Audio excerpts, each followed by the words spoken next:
Welcome to the Microsoft Security Insights Podcast with your hosts, Franklin Grimberg and Edward Walton, where we discuss Microsoft 365 security and Azure security news and products.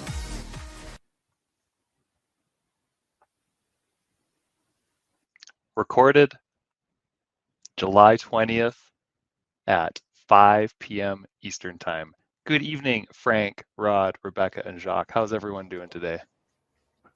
Doing great. Well, where's Edward? Brody, did you not tell him that we were showing up tonight?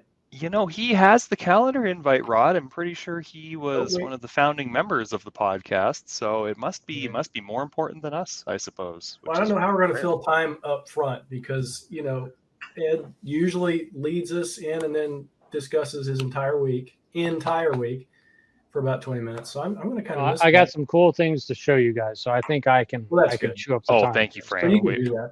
Hey, by the way, remember, keep it civil. That was the first thing we heard. Yes, please follow the rules, Frank. Thank you. All right. So first of all, I'd like to thank everyone that called out the show on their LinkedIn badge on their SC100. You know, we're very excited to be part of your learning journey. Second of all, I'm sad to announce that the hottest Discord channel now in our Discord server is the gardening channel.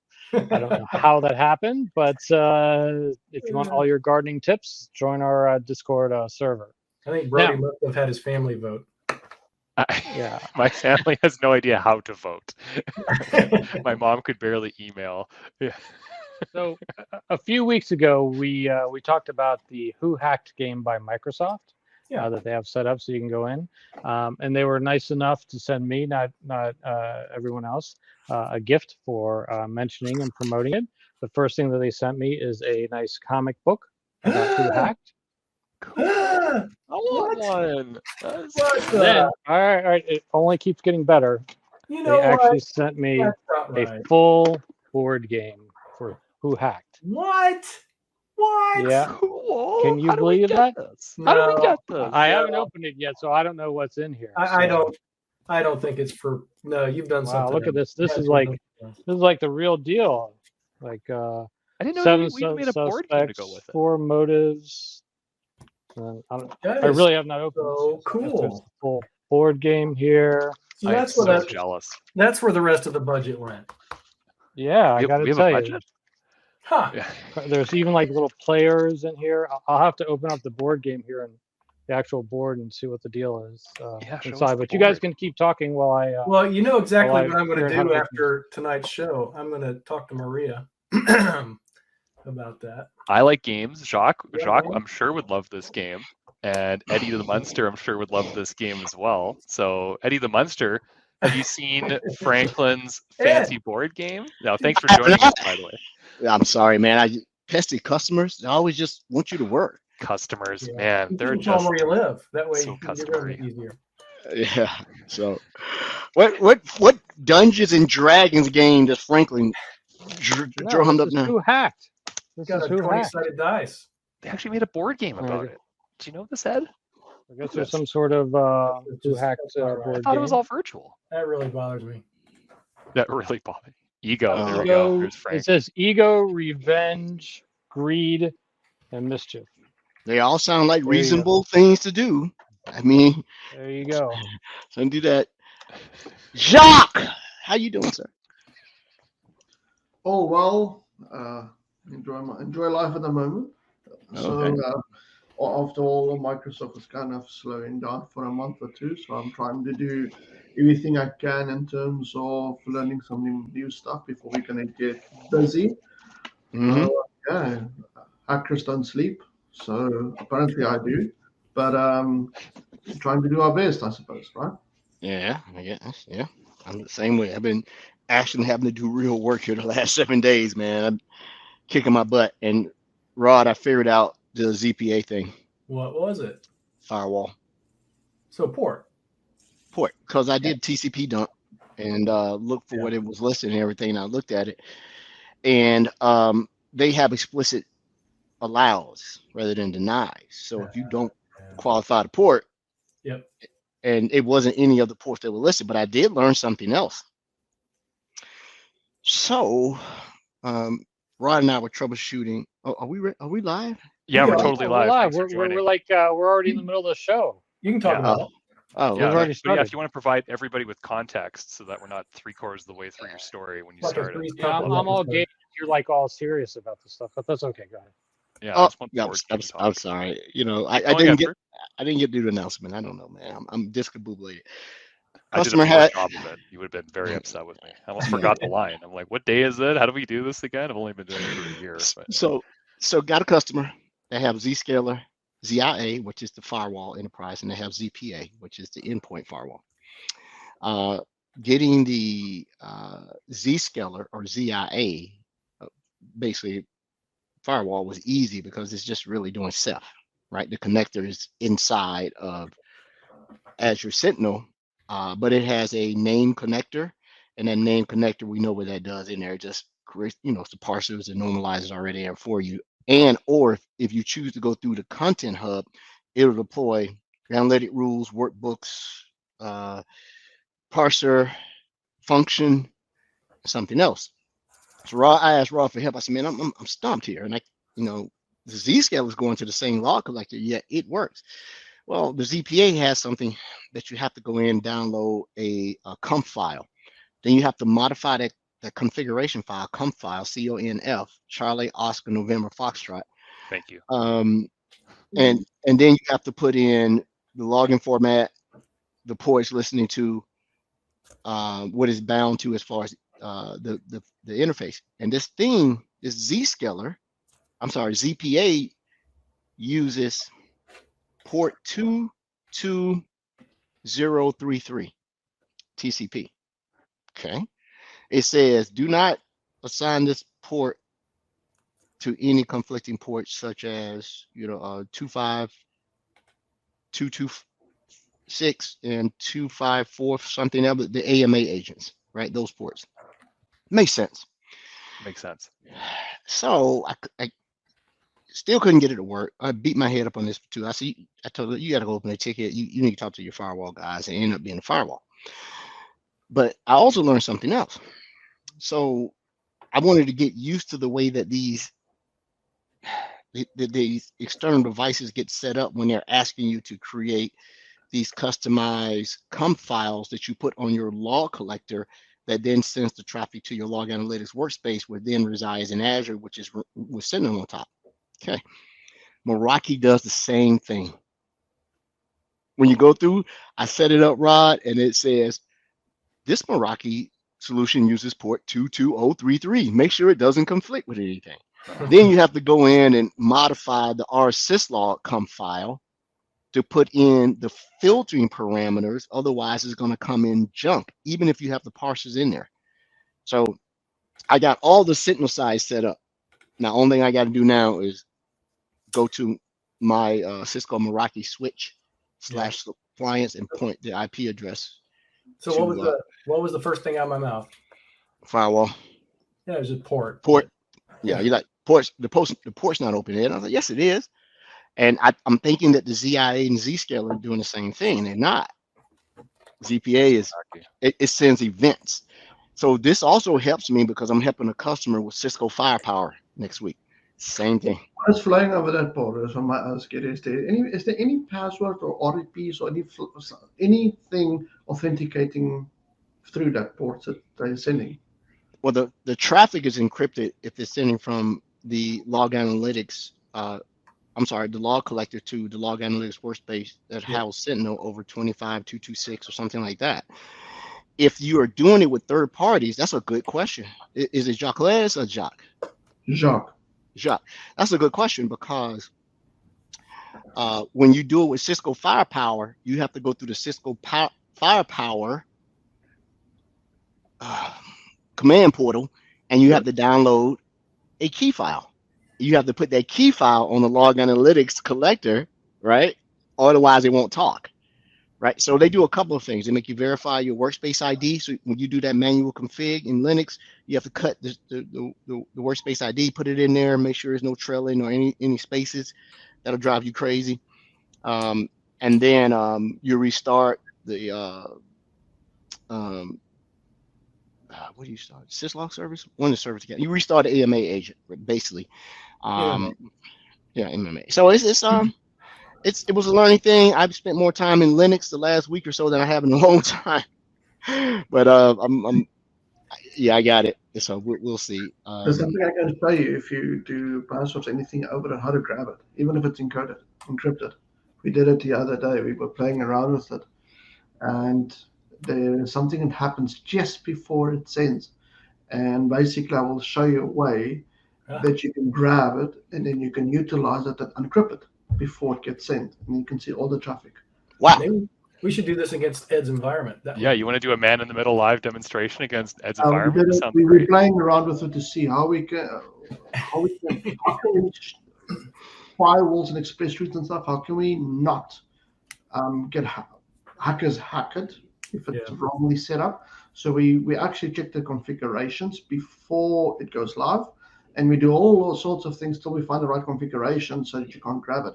There's a professor / Mr. X, I would say, that wrote this one big program that actually it can grab RDPs, anything like that. It's and administrative passwords, anything that you send. And it's very good. I'll show you how it works. I want to see it because I want to see it too. Jacques, I'm used to working with Rod Trent. Rod Trent analyzes ports and protocols just by picking up the Ethernet cable and holding it in his hands. He's like, password. Yeah, passwords. Rod Trent said he just holds it out in front of it and he pulls it out at the matrix. He's like, oh yeah, that's your problem right there. Oh, this reset bit here, and I'm like, okay. We all have our skills. We all have our skills. It's not actually because it's the technology. It's because some human made an error by configuration. Yeah. But hey, my apologies to our listeners for me being, I won't say late. My co-hosts have a bad habit of starting before I get here. That's what that is, right? Starting on time? Okay. Starting on time. I'm sure Brody has done introductions of yourself. We have not. You just barged in and did your Edward thing. That's fine. But here, tell you what, Ed, take a load off. You've had a busy day. Let me just take this reign here and say thanks for joining us, everybody. Jacques, welcome to the show. Why don't you introduce yourself, what you do, and explain a little bit about yourself and what you'd like to show today. Sure. I'm Jacques van Zijl. I'm the National Cyber Defense Specialist for Canada. Which is I would say it's a role that it's not actually by corp. So but I'm a TS, okay, for threat. But because I'm autistic and stuff like that, and I poke the bear all the time, and I don't really, it's going to sound very weird, but I actually don't know Microsoft products that well. I come from a Linux background. So, and I've been working for Microsoft over 12, 13 years. But I've always been in the Linux world. So I started hacking when I was around about 11 years old. And I don't know, it's just things that stuck with me. And I then eventually worked for a lot of other organizations through the years, and always in security. And my biggest, I think, breakthrough was storage and network attached security. And then kind of Microsoft asked me to help in with Windows 8 at the time, because I don't know if you guys remember the Windows 8 times. It was a very dark times. Period. And helping to build security and utilizing with the security teams and stuff like that. And kind of that's how I got in. So my job basically my work is GitHub. I play all day long in GitHub. Check what programs is really working, what is not.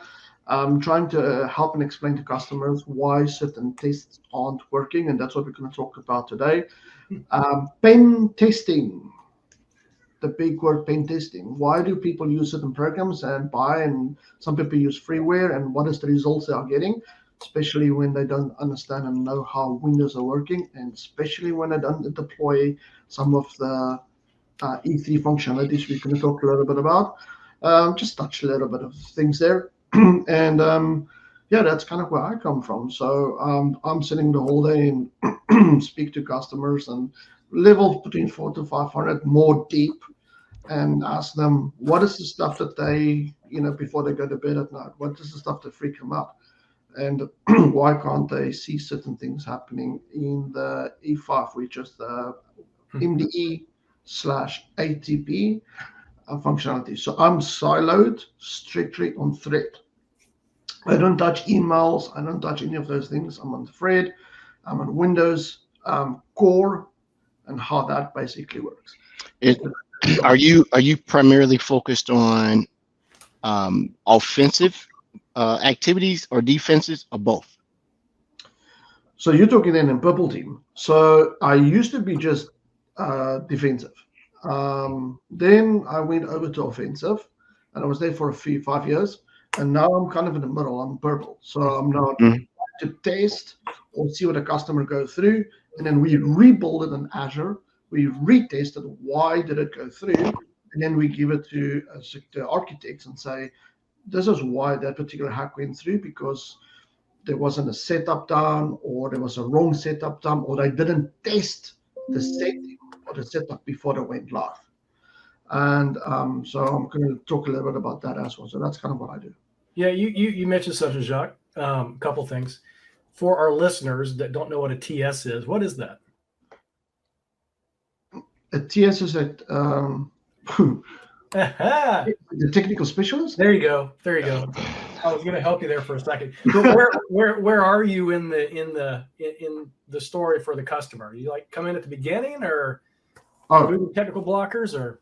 So I'm attached to the TSs. Okay.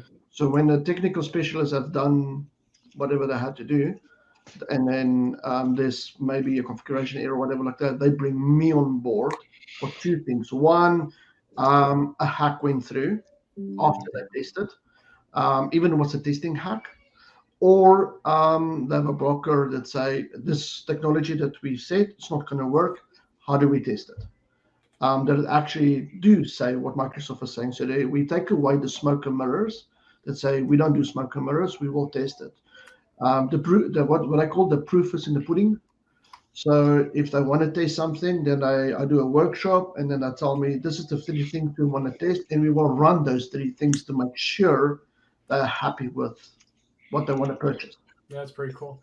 So real quick, you mentioned the other thing. I think this is kind of interesting. You've been hacking since you were 11. What did you hack? What's the story there? What did you hack? I didn't know it was hacking because I'm from South Africa. So in South Africa, the biggest expensive thing that you can get is internet.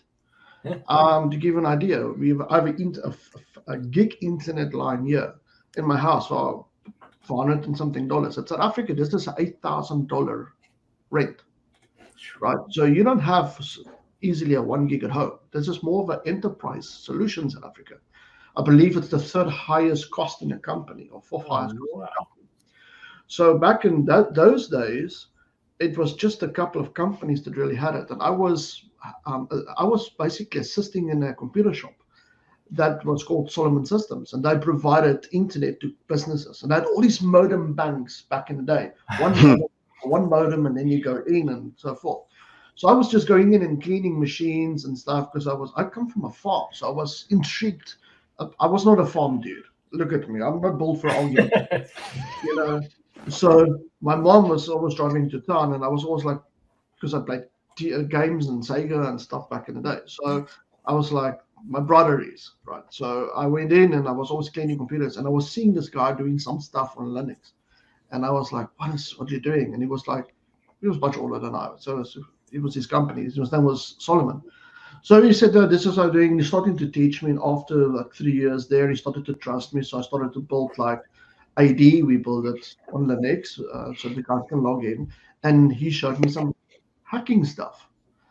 I didn't know it was hacking at the time. And then we did some play. So he gave us an IP address with a file, and we have to like log in at home and trying to guess the passwords and go in. And then after the movie 1995 Hackers, great movie, I realized what actually I was doing. Yeah. And that's kind of what intrigued me was now there was something that happened before that which I'm not going to talk about because I was caught. But it was very interesting. I then actually could put two together, what I was doing back then. Yeah, so that's kind Great of how story. it started. Yeah, that's pretty neat. Great story. So, what do you spend most of your time in? What particular technology? I mean, because you said threat, and the threats of all types. What do you and Linux notwithstanding, because you're a Linux guru. What else do you spend most of your time in? If you have name vendor products. It will definitely be the software where people will use to test. For instance, Red Canary, Caldera, all those type of testing software. And trying to figure out if somebody wants to test something, do they actually know what they're testing and do they actually know what the result they're looking for? Because what I start to see with customers lately is they go in, they do a test, they come out and say, oh, Microsoft didn't catch it. But was it actually doing something bad, or didn't you enable something in the under layer why we didn't catch it? And that happens across the board. That happens with Mac, it happens with Linux, all that kind of things. So a lot of guys, so I was an FSI most of the time, FSI, and they actually had a red team. They could afford a red team. A lot of our commercial customers and stuff can't do it, so have somebody coming in, they do a few testings, and they go out. These guys do not communicate to the desktop people. They don't communicate. They're coming there to do something specifically.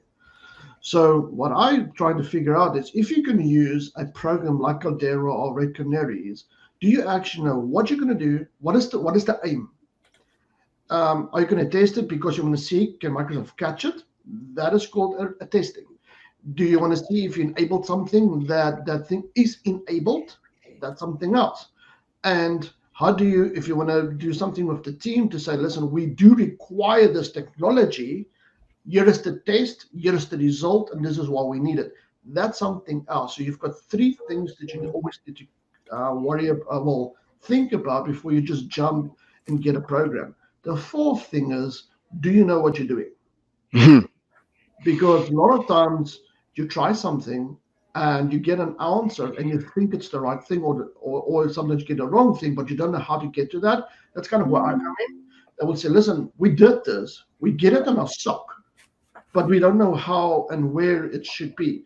But in there's always something in there that tells you didn't enable something, or oh, wait a minute, the support open on the switch or a hub, whatever like that, depending on what they want to do. And you start to get this thing called hybrid world, right? We've got some stuff on premise and in a cloud, and a lot of people are scared to basically move into the cloud because there's some theories around that you can't protect it. And this is kind of where it comes in. How do we protect stuff that goes into the cloud? 90%, it's more what we protect on premise before it goes to the cloud. There's billions of dollars spending in the cloud. For somebody to hack in the cloud, you have to know your stuff, because then it's actually the wrong configuration. Mm-hmm. So before I even start a hack, we look at configuration. And we do one thing at a time. A lot of guys like to go what we call Hail Mary. They just press a thing and it does 20 things at a time.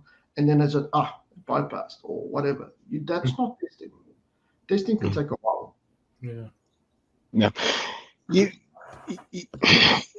I'm trying to figure out exactly where you fit, and you seem like one of these consultants. You seem like you are a blend of. Are you familiar with Microsoft's Dark Team? I'm sure you are. Yeah. Yeah. It seems like you do that, and then now you one of the Microsoft threat experts. If you're doing that, then you're also a pen tester. So, when do you sleep? So sorry, you just broke up there. I said, when do you have time to sleep? It's like you got a lot of stuff going on.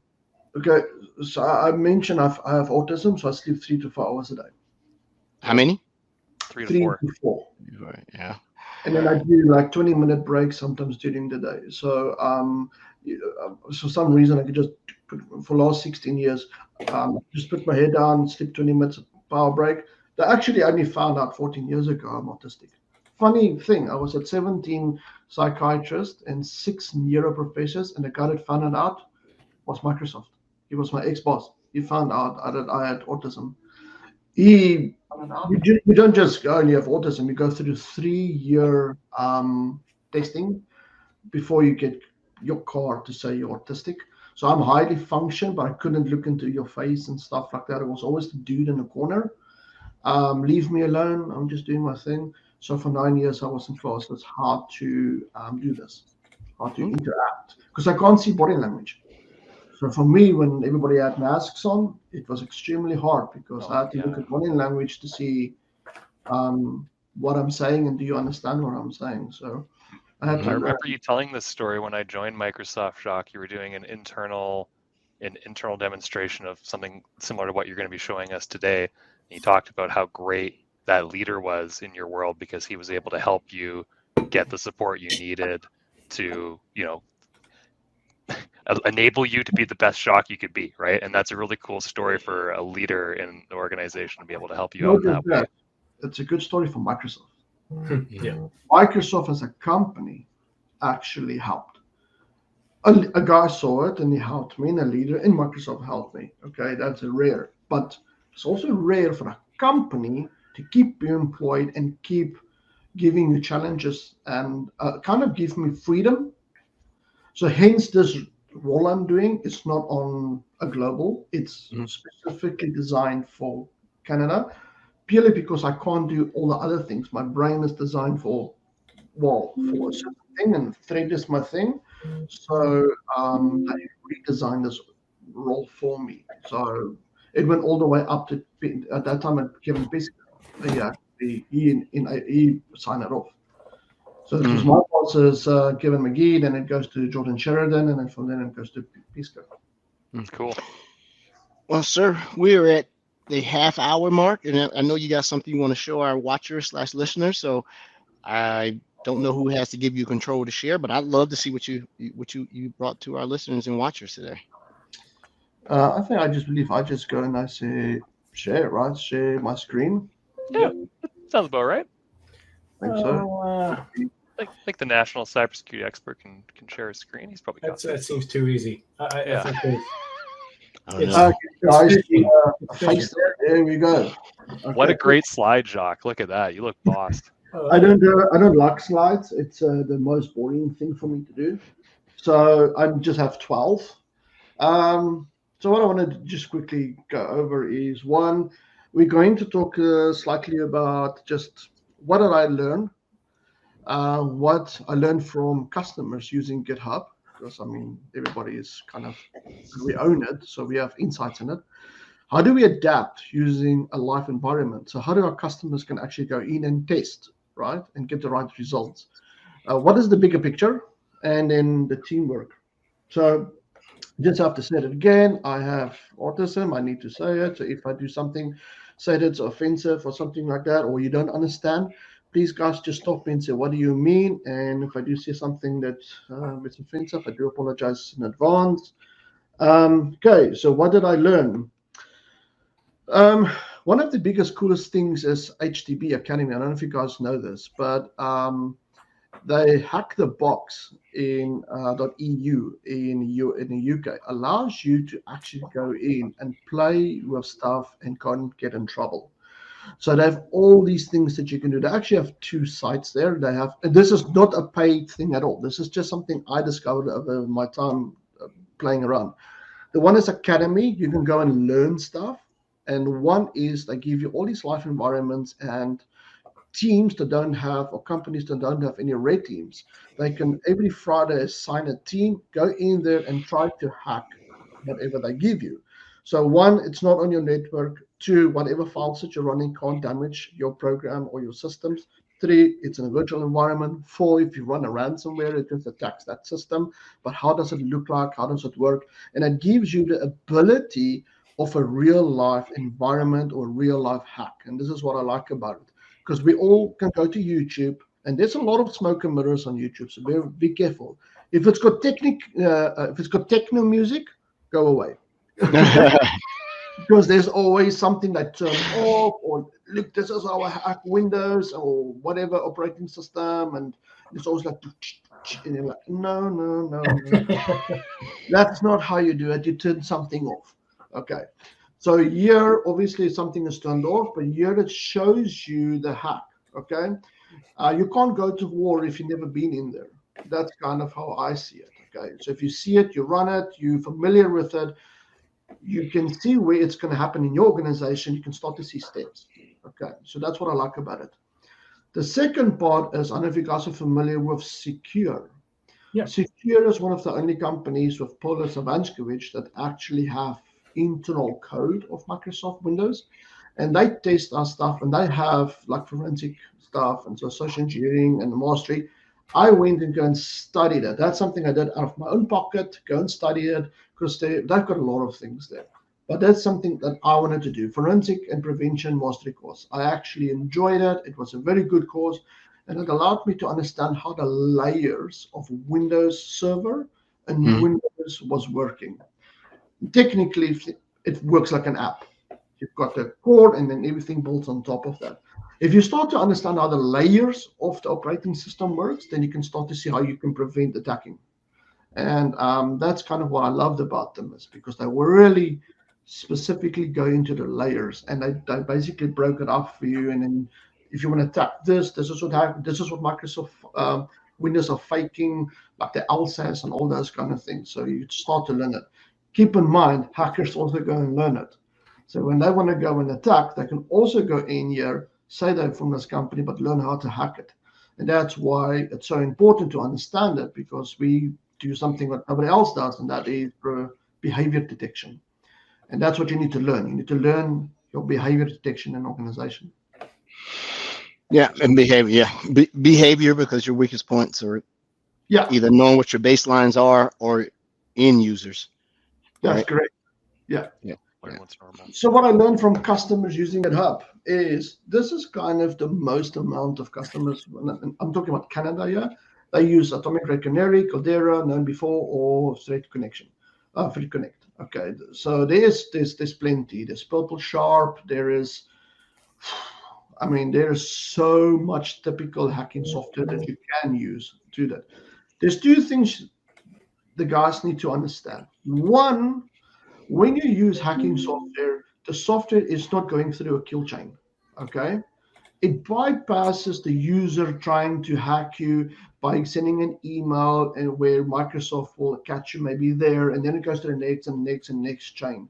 So it does not follow a kill chain. So please, when you do use these things, you need to consider the hacker is on the machine, and then from there go out. Because the directory that you install the files in has already been in MDE. It's already been approved.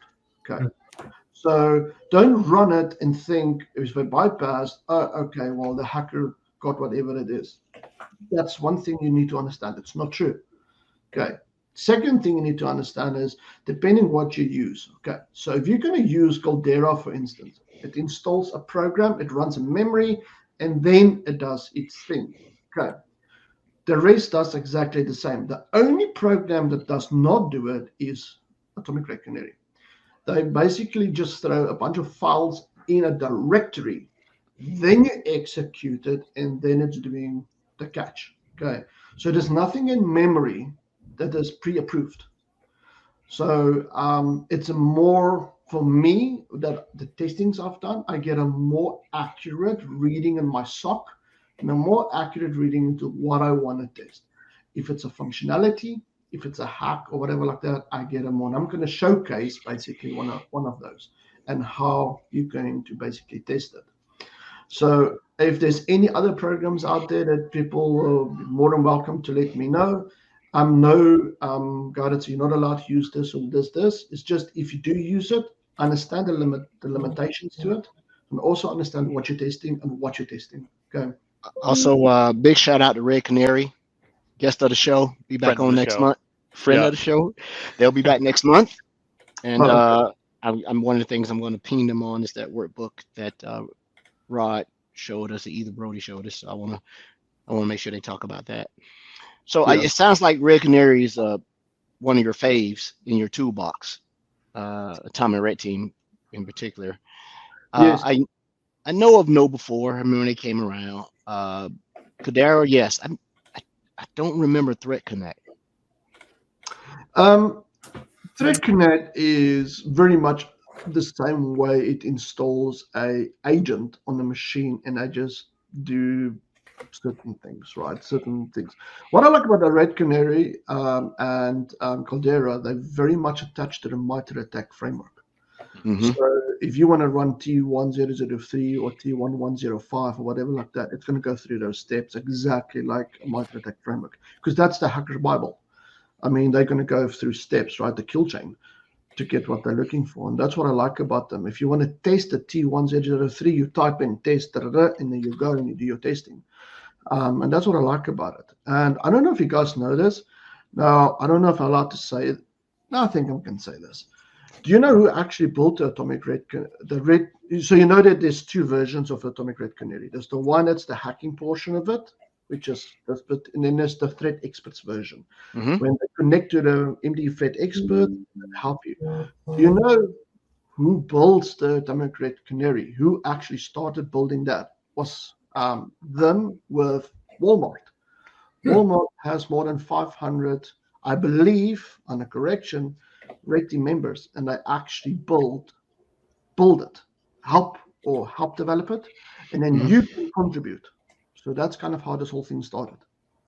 Rick Canary came on and explained the both sides of it, where they do the XDR, threat management, threat expert stuff, and then they talked about the ART that came on. I think we had the ART on. Or was it just Rick Canary? Yeah, we've had both sides on, right? Yeah. Okay. Yeah, so it's good stuff. I like it. Rick Canary's even said that they've been approached by certain users to say, "Hey, we heard about your product on the podcast. Good stuff." So I'm a fan. Nice. A little bit off topic. What part of Canada are you in? Calgary. Oh, Calgary. okay. So were you at the cow punching event last week? With Called- Brody. It's called Stampede. Stampede. There you go. Stampede. I just watched. We went to the because they actually go past the our offices, our satellite office. Yeah, they have a parade. They have a parade at the start, and then we hosted a pancake breakfast at 7:30 in the morning, which I'm not going to. Yeah, we had to be there, like, and trying to wake up your 5-year daughter is like waking up a hurricane in your house. Don't understand why we need to stand up that early to go and watch a stampede. Whatever it is. Yeah. I just went to go and watch Kevin Costner, and then it was done. I want to go home afterwards. There you go. And Keep her going. Before I'm carrying on, let's do a slight little demo because I think we spent way too much time on the. Okay, so this is a machine. I'm emphasizing this. I do not RDP into this machines or any of these machines at all. I actually have a graphics connector card which captures and brings it in. I have two internet lines. I've got one for my work and one for testing. Okay, I do not cross them. There's no switches between them, nothing, because I'm on a corp of Microsoft. I'm not allowed, when we run these tests, all of customers that we are on a non-secure line. Okay, so this is a secure line that we are testing on. So I'm going to quickly go in and show you something. So what are we going to test in this one is credential guard. Use something that is that everybody wants to steal is credit. But people think a credential card is only something that is in for your credentials and stuff like that. That's in the system for passwords. You could be that's actually wrong. So if you go in and you go to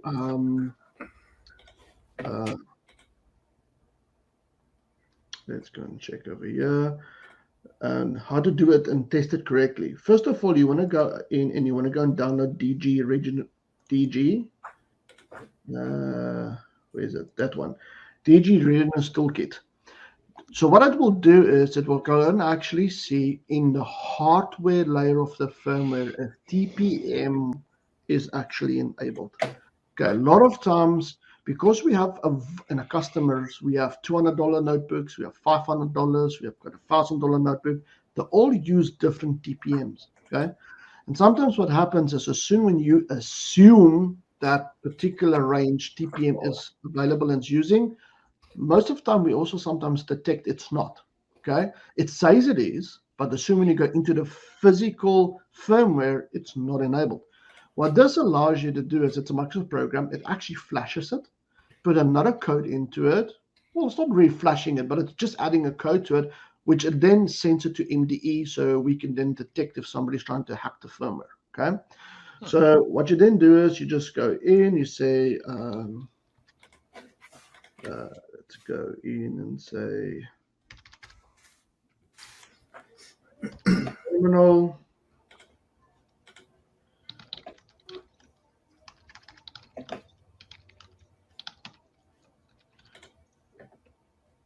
Okay, and then when you say DG, and then you just type ready. What it will do is it will read it. So I said read, sorry, no, I said to run Tiny. sorry, ready, there we go, and it says run. And after it runs, it's going to tell you, oh, of course. Let's just do that again. Script execution. Classic. Just run it as administrator. Yeah. Every time I PowerShell. Mm-hmm. Hotmail.com, a man of character. Love it. Back in the days, man. Back in the days, yeah. Okay, DG. Okay, so you're running the DG readiness utility, yeah. PowerShell script. So it instantly tells me there I am running credential code. It's enabled. I am running HVCI. That's very important to understand. Do you guys know what is HVCI? You want to give it a bash? Hardware virtual Controller interface. Yeah, almost ready. Hyper-V. Oh, right. I don't know if you guys know this, but Hyper-V is the only one, and I'm saying the only one that injects the actual code of the password into the TPM processor. No other program does it. You can go and test it. You can sometimes grab the passwords before they actually get into injected. So I'm talking specifically on Surface devices. Okay. So there is things that you can grab before it actually gets injected into the processor. We can in a later stage chat about it. I can show you how to grab that before it actually gets running in. So that's the one, and then it tells you we are running all of it. Now, let's say, for instance, you didn't know if you're running it. You can then say if is the machine compatible with running it. You can then say compatible, and then it's going to check if it's running. And there it tells you exactly we have to reboot, blah, blah, blah, but it gives you if it's capable of running it and stuff like that. Okay. So you can actually run this program to see, is it capable of actually enabling all of these functionalities? Some of them can only enable the actual TPM process to do the password injection, but not the HVCI. It depends on the chipset that you're running of the TPM. Okay, so after that's done, this machine, we know it's a Surface machine. It can run all of them. Passwords are protected. Everything is done. But how do we really know it's protected? Okay, so therefore, we're then going to run terminal, and then we're going to run PowerShell.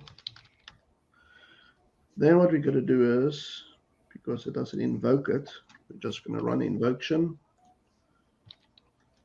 So we just force it. We say invoke atomic, and then we see what test are we want to run. So you can T1003, and then this is quite cool. Read the documentation, but if I want to show what is the details or a brief, I can then type it in. It's going to tell me there's 3 tests that we can run. We can run a GSE dump. We can run a credential dumping with NPP spy. We can run a dump with exe go with RDP credentials. Now, if you're locked into this machine by RDP and locked out of the machine, do the dumping test, because then we can see if the actual password is. From Windows version built 2004 Windows 10, we actually sent it down to the TPM processor. Okay. So Windows 11 even go one step further. They do something called Cred Guard, which is actually going and splitting your websites and splitting the machine certs into two separate virtual instances in the LDAP. Now I'm getting very technical, but I can show you how that works in a later stage, because don't confuse websites passwords with certs and stuff from like Teams, Office 365 and stuff like that. They're completely separate. So if a hacker wants to grab passwords from the website versus the actual like server passwords, it's two different places they go. And we fake them. Okay. Oh. It's not, there's no real LDAP. We fake them. But there's an architecture I have to show it. Okay, so let's say we want to use -2. Okay, so what is -2 going to do? So we're going to go in and we're going to say -2, and then back again, we say what is the brief of it's going to do. Sorry, not the brief. Show details. So what it's going to do is it's basically going to run well, that's a cleanup command.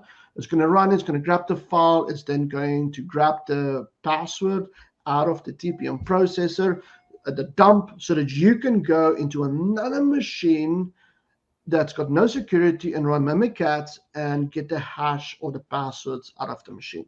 Okay, so that's going to be a Windows like XP machine or whatever running in the background that has no security. So what we then do is there was no security in Windows XP, really?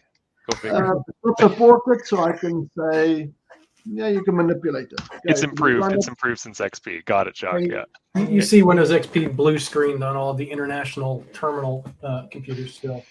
Yeah. So instantly you see there, it's denied because of the stuff. But is it denied?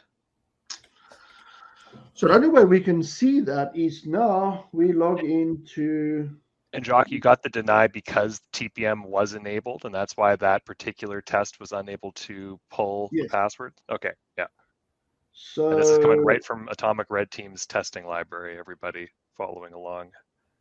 That's correct. So if you go into your investigations, okay, so this is MDE, so this is our Microsoft 365 Defender. And if you go in here, you go to device inventory, you can pick up Surface Book 2. There we go. And instantly you're going to see under alerts, it picked it up. Okay. And it stopped it. So that attack never took place. It stopped it, but it resolved the actual attack. And it tells you where the attack was happening. From discovery to execution was the malware, the path, the execution again, and so forth. Now we can go in here and we can go and spend quite a few time what it was. Now, what you need to understand is once you run this, a lot of guys will say, how do we know it was a credential dump? Okay. And this is why you need to basically click all of them and create a thing that says this is credential dumping, and then go through all of it step by step to make sure what machine what was it running, what was up, did it send something out, and so forth. This is where kind of advanced hunting is starting to come in. What the hackers like to do is, what I like about Red Canary is they use what we call an observation attack. This is not the attack that they use, is lots of them. Okay, so what they're trying to do is they're trying to make the SOC go around and detect all sorts of things to take you away from what was actually happening. So that's kind of what it was. So yes, we did pick it up as a suspicious process discovery that was doing and stuff like that. Keep in mind, a suspicious process, okay? Now I'm going to tell you, just stop at that portion. Let's go to what happened with another customer.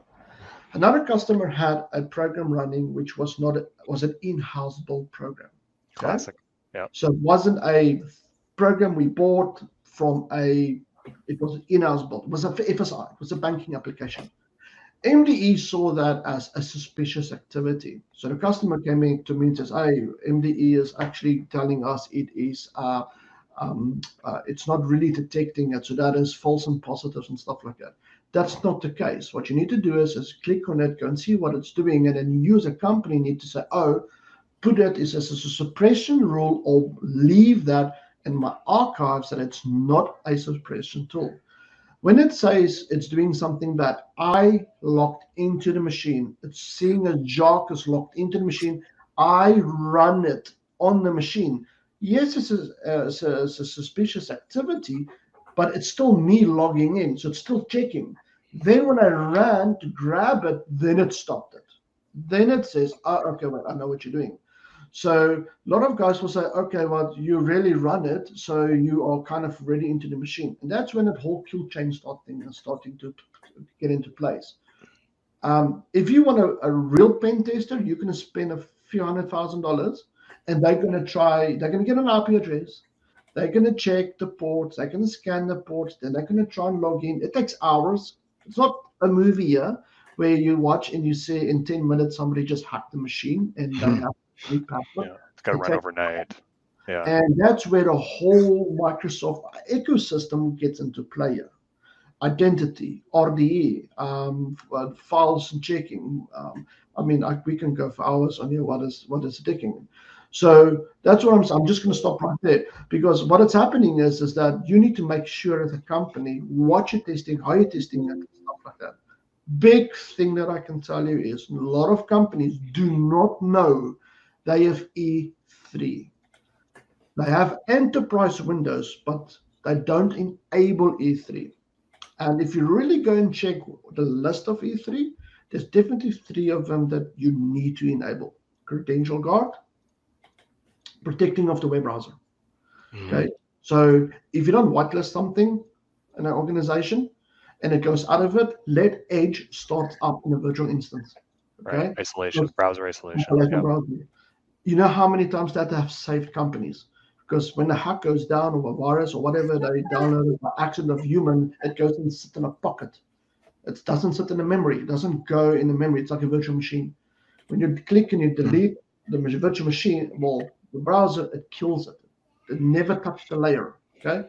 The fourth thing that I also need to understand is how application guard is working. What applications and stuff like that, because that will determine, is it a real exe that's running? Is my WinRAR or WinZara I'm downloading, was my gateway not poisoned? So it's grabbing it from a local and then sending it out, because I don't know how long your cache is sitting. A lot of companies say 30 days, and after that, nobody downloads it, delete it from cache. Next time I click on WinRAR, I'm using WinRAR as an example here, guys. But easy to pick on WinRAR. Yeah. Have you ever bought WinRAR? That's a joke. That's an internet joke. Everybody uses the trial on WinRAR and they keep hitting the trial button. But yeah, I'm following, Jacques. It's application guard, another crucial thing to have enabled on the endpoint for Windows. Yeah. Yeah, because it goes and check the certifications and stuff like that. And what we've done on Windows 11 is, if you click on it and goes and download, it doesn't go and download from 192.678 or whatever like that. It actually gives the URL. It will tell you this is on my network. This is where Hack5 devices come in. I don't know if you guys are familiar with Hack5. We see a lot of Hack5 devices coming, and I can show you some very good hacks on Hack5. How you can bypass the firewall like this. I will be in and out of your network, but never ever touch a firewall. Never. And that's what we start to see now. We're picking up about between 6 and 12 Hack5 devices in customers per month. It's just people plugging them into an Ethernet port somewhere and just leaving them behind a desk, basically. Okay, yeah, I've heard of this. The ones we pick up the most is called the LAN tunnel, because it uses a LTE card. Right, because then that's their way out. Right, yeah. Battery, plug it in, or just a port. RJ45 on a network, the NEC doesn't detect it, and there we go, complete hacking device behind the network. Bypass all firewalls, and I can now have access, and then I could see to cloud services. So I install whatever I want to, download it there, and then I start to spread it out onto the network. I can show you how that works, because I have a whole setup here which I did for a customer to show them that you can detect them. And we built actually a detection tool in MD in Advanced Hunting, that if something goes into the network and it's doing something behaviorally incorrectly, it needs to detect the IP address or something it connects to, because it will always connect and talk to something. And which comes to the next one that I've just built now, which is called the keykrock. The keykrock is something they install between a keyboard, it's a keylogger, between a keyboard and a PC. And we start to see them, and funny enough, COVID, people didn't go in, they were from home. But a lot of people were starting to get, I need to go out, all right? So they go to coffee shops. And then they had keyloggers on the network, like that. And then you type in your passwords, whatever, to log into a corporate, they grab it. And then they follow you and all that kind of things. So how do we Jacques, it sounds like you're a big proponent of the built-in Windows security functionality, App Guard, Credential Guard. There's the other one you mentioned there. So these are no-brainers in your opinion that everybody running enterprise Windows endpoint should be enabling no matter what? Like it's just no-brainer? At least those three, at least. Credential Guard is number one. Your before all of them is MFA. Okay? Yes. MFA. Yes. Yeah, classic. From a Windows perspective, those are the three that I see E5 will detect, because remember, that's not, those three functionalities not part of E5. E5 is the MDE stuff and identity. E3 is to help Windows detecting. Otherwise, you just have a vanilla Windows with an enterprise password and AAD. Mm-hmm. Yeah. And so that's kind of what I see as. You can go further. It becomes slightly more complicated if you go further, because then you have to check it out. So what we do is we go to organization, we say take a notebook from each division. One notebook from each division. That's a HR, IT, Salesforce, whatever like that. Test Credential Guard, because it might change the behavior of how the passwords are working. And then before you do a rollout, if you just do a rollout blind, you can hold the company. So that's how you do it. You basically take each, and sometimes also if you have an HP or a Dell and something like that, test all of them, because you need to make sure that all of them are. Who's the most important person of the organization? Probably the executive assistant. I was going to say the same thing. The chief of staff. Reception. Reception. Yeah, the gatekeeper. Yeah, the gatekeeper. Yeah. Good call. They have the least expensive PC in the organization. Yeah, that's probably fair. Yeah, and they have the most access. Yeah. That's the most access, and they have the least expensive PC. They should have like the most expensive TPM version. If you want to go and check out eTPMs, make sure it's the Israeli code. Just a fun fact, all Surface devices from the cheapest to the expensive use the highest top of TPM processor. Oh, I didn't know that. That's cool. All of them. It's all Israeli code in that TPM. I'm only talking about our product because I have insights on it, so I can't talk about other companies' products. Sure, I have. I just don't know which one of them, because there's so many of them, different ones. So from a Surface device, they have top-notch TPM processing power. Now, if you want to go and check. Hey, Jacques, while you're pulling it up, we do have a question from listener here. They're starting to implement or creating a project for implementing Zero Trust with Credential Guard, and they're just asking if maybe you have any tips or resources where they can go look this up potentially. If you don't, that's okay. We can kind of research it and hand them that a little bit later. Yes, before you do anything like that, MFA first, all those machines, because for some reason, hackers have this potential of knowing when you do stuff like this. It's the weirdest thing, but they know when you sometimes implement stuff. Secondly, is before you enable Credential Guard, enable your you said conditional access? Yep. MFA. Enable Credential Guard first on those machines that you're running, then you do conditional access. Because you want the passwords of conditional access and stuff that's moving around to be injected into the TPM processor. I don't know if you guys know this, but the TPM processor has been actually since 2003. There's version 1.2, 1.3, and then it goes higher. I think there's 3 versions. It's never been hacked, ever. Really? The TPM has never been hacked. There's only 2 people in the world that could have done it, but they didn't hack it physically. They took it out and they plugged in, like they were like brainy people that's got like they physically had to solder, and they looked at waves and stuff. A very low level attack on the hardware itself. You're not going, me and you, if you want to go that far, go there. You've given the North Koreans a new goal. Yeah, no doubt. I'm sure those But, people yeah. get paid, Jacques. Those people get paid. Yeah, Okay, well, so when someone go gets ahead. access to your physical machine, Yeah. now they Yeah. got time and motivation, especially if they can keep it off the internet so you can't remote wipe it or lock it down. Yeah. It's yeah. Even with BitLocker, I mean, everything's fair game until it's not. Someone gets access There's a to your term stuff. for that. There's like, it's called You the know maid what attack else or is- something. you know what else is almost like impossible to hack is passwordless. Mm-hmm. Passwordless is possible to hack. There's no password. Yeah, that's fair. Iris recognition going directly to the TPM or YubiKey, ding ding, done in no password. It's all done by a code that you can't hack it. Anything over a certain amount of characters can take you thousands of years. Like if you have a 21 character code, whatever like that, nobody can run a brute force attacker on that. There's no GPU power out there that can run it. There's 2 companies in the world that can do that. It's Pixel Studios, because they have all that for Farm. things. Nobody's got access to that. And there was another, I can't say the country, but they have a machine that can determine physics. So if something goes to the wall, what is the impact going to be? And it takes billions of calculations. And they use it normally for aerodynamics and stuff like that, and aircrafts and all that kind of things. They're the only company that basically have the potential power of password on GPU power.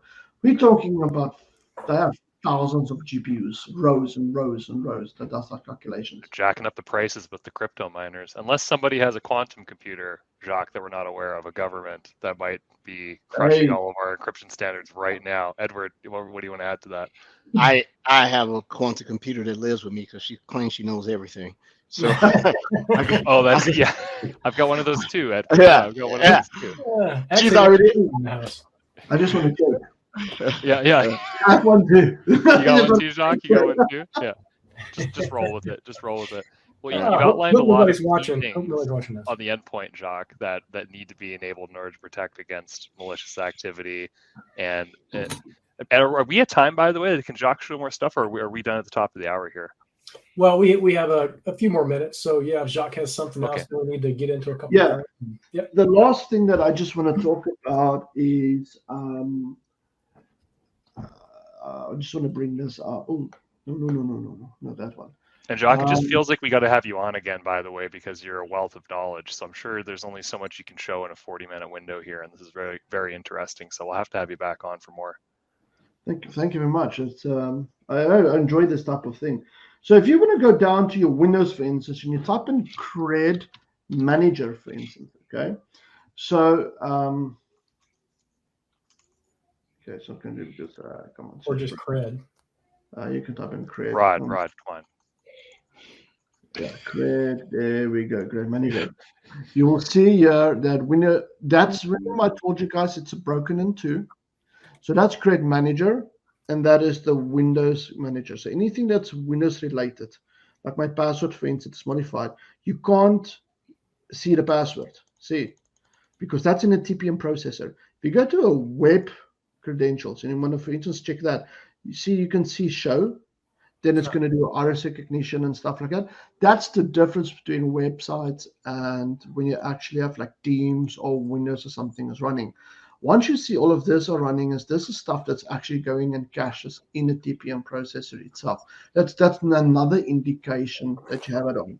If you want to do a quick way of checking in, then you can just go down to the bottom over here, type and run, and you run on MS Info 32, and then if you go right down to the bottom, you can start to see what after DMA protection, you can see what is enabled in your organization and what is not, the values that's enabled. And you can see base security is enabled, all that kind of things is enabled.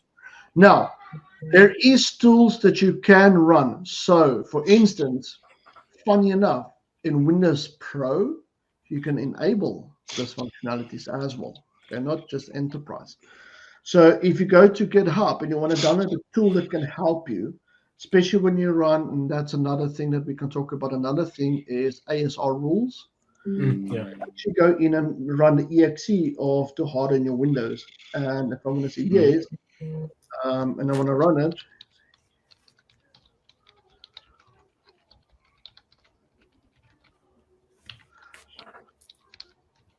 Hotmail.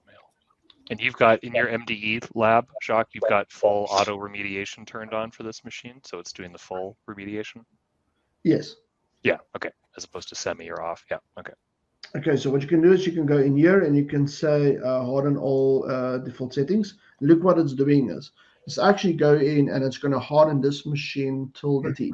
Okay, and it's going to check especially for Office. It's going to do PowerShell, all that kind of things. Now, when you enable this PowerShell functionality, be careful. You cannot go into PowerShell at all as a local user, even if you have local administrative rights. The only machine that allows you to do this is Windows 10. If you have Windows 11, this functionality is gone. So if you run it, be careful. If you have Windows 10 and you do this, anything to do with PowerShell, it's gone. You can't log into it. Okay. Makes sense. I guess humans are the greatest risk to computers, eh? Correct. Yeah. So we can get away with Windows 11 because that's one thing. So there we go. That's a success. This machine is now hardened. You can see what it's doing. UAE, file associations, Windows ASR rules, PUA protection. We can go into another section what those PUA protection is because that is actually very interesting how you can bypass that or hack that. Another thing is if you start off is trying to download something called the baseline security. So Windows 11 have a baseline security that you can enable, and that will enable all Windows E3 functionalities. Now, I will rather go to MDE or System Center or Intune to do this. Okay, this if you want to do this, if you want to actually harden a machine that's not a production machine, it's a machine on your network that you want to see what and how deep you can actually protect.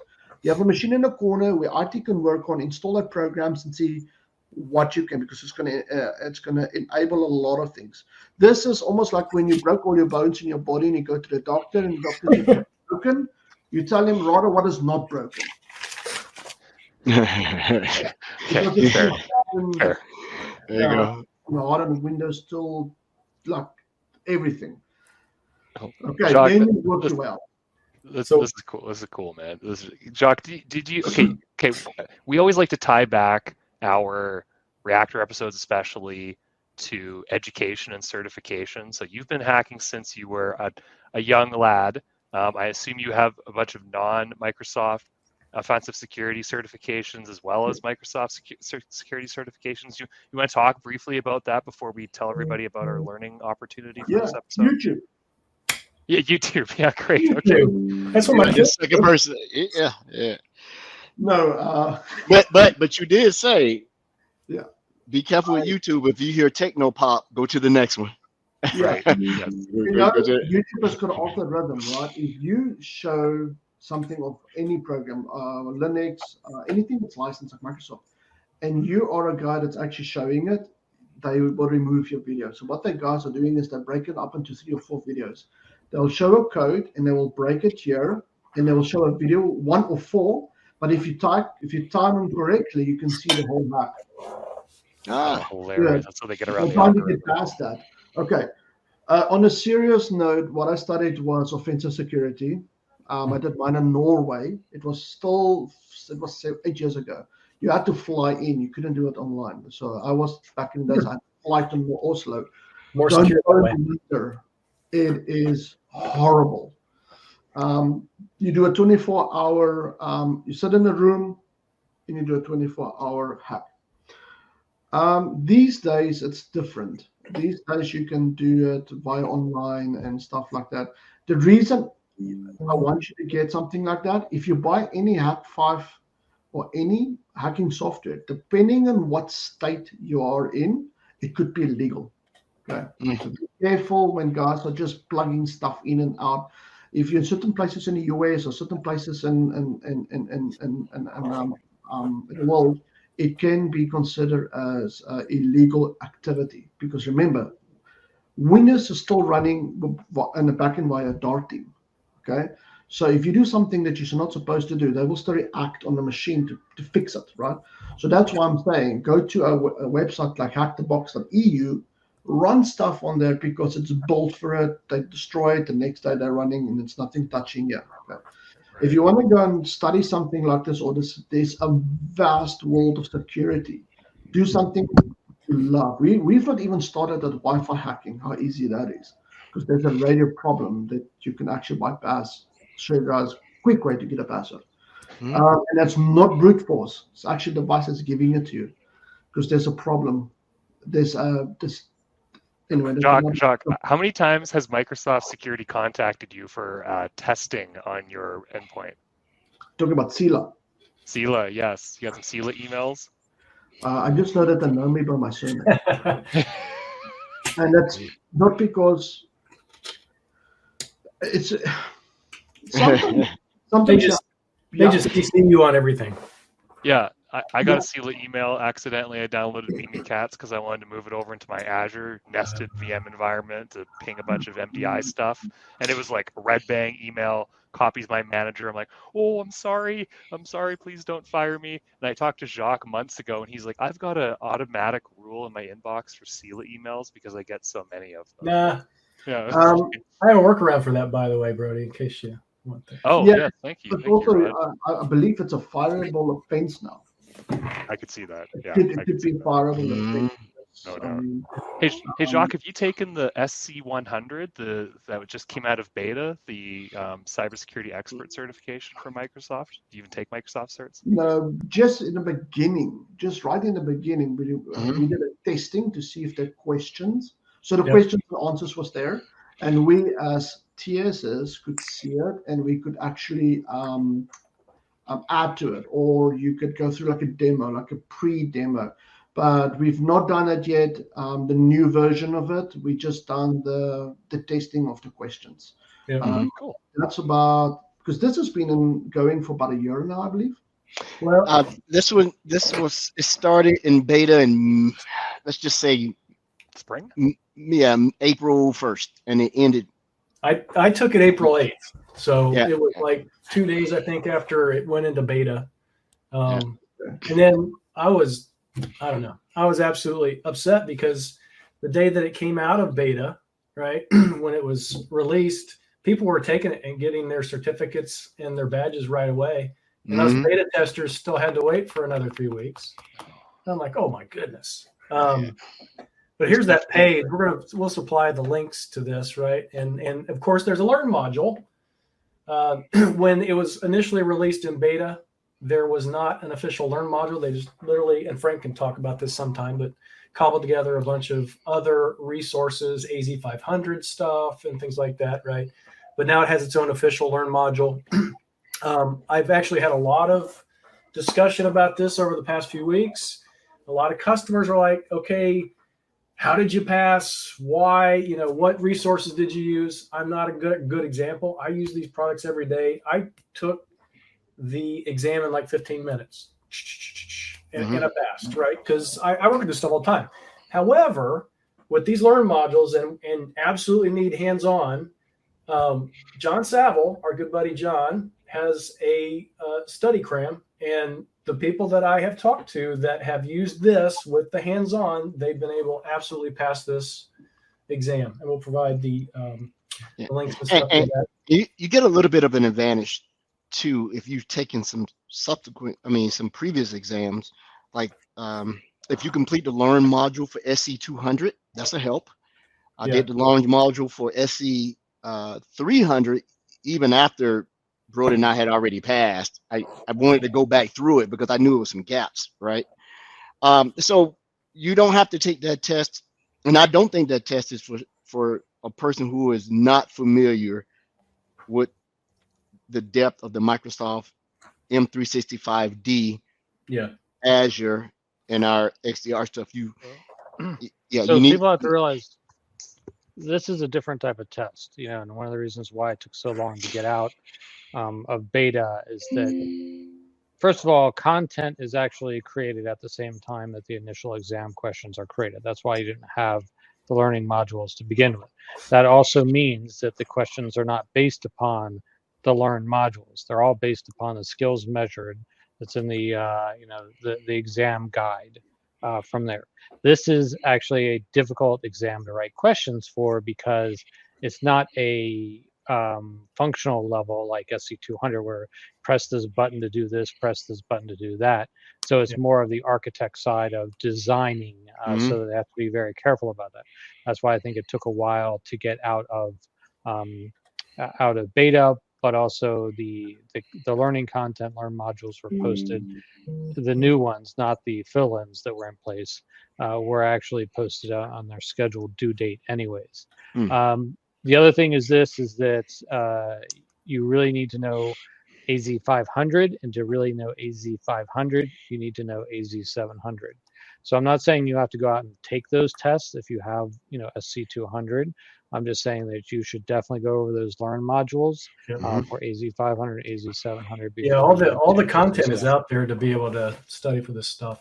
And Frank is always embroiled in working in this stuff, so he's like the go-to person for all the certification stuff. Hey, can I mention one thing before I hand it back over? We started this discussion today talking about the Who Hacked comic book and board game. I have arranged, yes, absolutely, Brody. I have arranged for enough that those that are listening on Microsoft Reactor and come to our normal shows on Wednesday nights, we will have plenty of giveaways for folks. Yay! Brody, why are you so happy? You're not getting one. Yeah, you're in Canada. You don't get one. You won't get one, Brody. It won't get through customs. I can't believe Rod's already lined that up with inside the show. Of course, it's unbelievable. Hey, yeah. I thought I was special. I was snipping the cable like they were talking about earlier. Jacques, would you like a board game built by Microsoft about hacking? Right? Yeah, of course. Why not? Exactly. We all. It'll help you pass SC100. That's what I heard. Tell me, on the AC100, how difficult is it between that, the AC500 and the 700? Is it very different, or is it much more difficult? It's actually easier because you're not having to know which buttons to press. You just need to know which products to use in designing it. So when you're designing solutions for customers versus pressing the buttons to the customers, that's really what it comes down to. So I think it's actually an easier exam if you're working with it, all those products, and so on, because they're not going to get into the corners of a specific product of, what's the specific way to configure Azure Firewall for what. You're not going to get that. So that's why I think it's actually easier if you have a broad understanding. Yeah. I think Rebecca's about ready to turn the lights off. Yep, we got to get out of here. I do want to thank Rebecca, since this is her last episode with us. Oh, yeah. Bye, Rebecca. Thank you, guys. Thank you. Yeah. We won't forget you as we become big time. We'll remember our humble beginnings. I'm going to tune in just because you guys are so funny. I don't know anything about the tech side, but your banter is legit. Are you into gardening? Are you into gardening? Is the really I am the into question. gardening. Yeah. So yes, you'll have to the join our Discord Discord server. Yeah. Oh yeah. Can you send me the Discord so I can drop it into the chat? Because I feel like it changed last time, and I don't know if it changed. I don't want to make the mistake of sending a wrong link again. Well, you're the same person that said that. I invited someone. They tried to find us on Discord, and they could not find the pod. It had changed. Frank sent me something different. Yeah. That link I just put in our internal chat works. I just tested it, so it should be all good. It's the right one. Okay. And I just took a really good screen capture of Rebecca smiling, so we'll always be able to remember. Oh, thank you. Are you gonna throw me up on the screen at the start of each session? Yeah, sure. Yeah, we'll fit you in somewhere. We'll do the intro as your voice. Yeah, we'll just wing it. Absolutely. Thank you, Rebecca, and thank you, Jacques, and the rest of everybody on the show today, and for everybody listening in and watching. We really appreciate the support. Jacques, we're going to have you back, whether you like it or not, because it sounds like you've got about 6,000 other things to talk about, so that's great. Yep. And you folks, if you're just tuning in on MS Reactor, we run the Microsoft Security Podcast every Wednesday on Twitch and on YouTube outside of Reactor, and it's just a pleasure each and every month to run it on Reactor as well now. So thank you for whoever you are, wherever you're listening in on, watching us, we really appreciate it. And again, thank you, Rebecca, for getting us set up on Reactor in the first place, because it's been a pleasure being able to share all of this content with people. Of course. And you have some good Reactor followings. There's always people tuning in from that side. So thanks to our audience and your audiences. And thank you guys for coming on, month to month. And for bringing awesome speakers and interesting content to the Reactor channel. So until the next one, take care, everyone. Oh, by the way, Frank, we need to get like an ending audio thing for our podcast.